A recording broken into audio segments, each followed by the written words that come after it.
Lush, and I'm here at the Hub Culture Davos studio. Really pleased to be joined by Patricia Espinosa, Executive Secretary of United Nations Climate Change.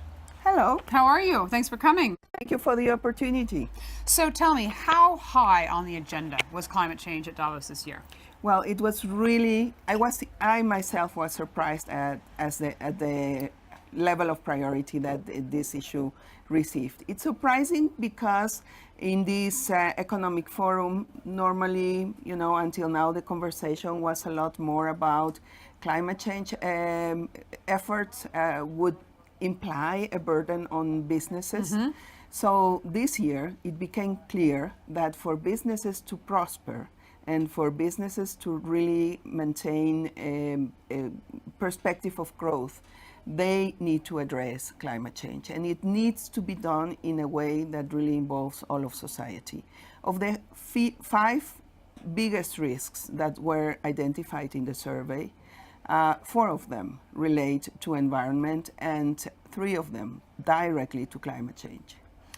So I was speaking to Jennifer Morgan, who's the Executive Director of Greenpeace. In fact, I forget which title it is, but anyway, she runs Greenpeace International. Yes. She was saying that despite the fact that there is a lot of attention on climate change, there are still very big actors who aren't doing their part. So she called out RWE, for example, in Germany, in terms of a place which is too dependent still on coal. And we know that changing the way we do energy is going to will be very important. So what thoughts on that? Well, there is definitely still a huge challenge. Actually, if we continue to do the efforts that we are already doing, and I do want to underline, there's lots of things happening in all regions of the world and in all sectors of the economy. In spite of that, we will be very far from the goal of limiting the global warming to below 2 degrees and as close as possible to 1.5. Yeah. So she's absolutely right. There's a lot to be done that is still there, untouched. And one of the issues that we need to make big progress as soon as possible is the phase out of coal. Mm-hmm. And there are so many other areas of opportunities. Take, for instance, the example of energy efficiency, just electricity. If you look around the world, the amount of carbon emissions that could be avoided if we go into a very, very aggressive program of energy efficiency, it's amazing. And the technology is there. The private sector is willing to buy in. Mm-hmm. So we need a political decision. We need the governance to be running these efforts. So yes, we are very far. And the big challenge in our process is to get this balance, the sense of hope, because we have the solutions, there are lots of instruments, and at the same time, a very clear reality check in saying, well, there's still a lot that needs to be done.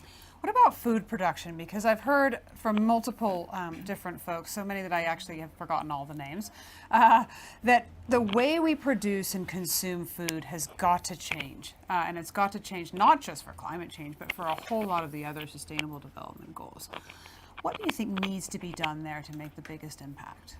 Well, definitely it's addressing the climate change agenda is really a behavioral change, a cultural change. So it is really transforming societies. And eating habits, yes, definitely they need to change. And also the way we do agriculture needs to change.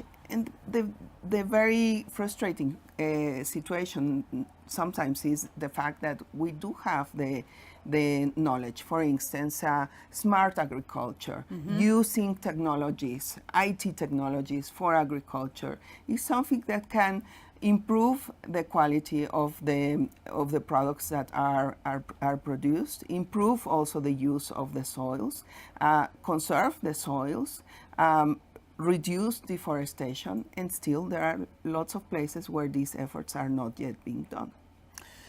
Patricia, we'll have to leave it there, but thank you very much for stopping by the Hub Culture Davos studio. Thank you. And I'm Edie Lush.